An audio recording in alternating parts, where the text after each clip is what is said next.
Notre Dame college প্রাঙ্গণে চলছে ৩ দিনের ১০ম জাতীয় সাংস্কৃতিক উৎসব ২০২৬।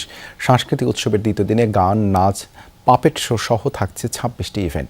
নটরডেম কালচারাল ক্লাবের মডারেটর মঞ্জু রশিদ জানান, সাংস্কৃতিক অনুষ্ঠানে রাজধানীর বেশ কয়েকটি প্রতিষ্ঠানের ১৫০০-র বেশি শিক্ষার্থী অংশগ্রহণ করবে। তাদের সবাই তৃতীয় থেকে দ্বাদশ শ্রেণীর শিক্ষার্থী।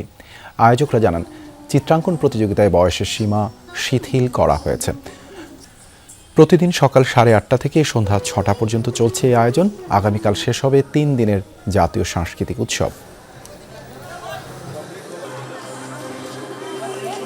১৫০০+ প্রতিযোগী অংশগ্রহণ করেছে এবং এরা মূলত হচ্ছে ঢাকা শহরের বিভিন্ন স্কুল কলেজের শিক্ষার্থীরা। এখানে ক্লাস 3 থেকে শুরু করে 12 ক্লাস পর্যন্ত আছে। শুধু চিত্রাঙ্কন প্রতিযোগিতায় আছে হলো একদমই কোনো বয়সের ভেদ নাই, একেবারে 0 সাইজ থেকে।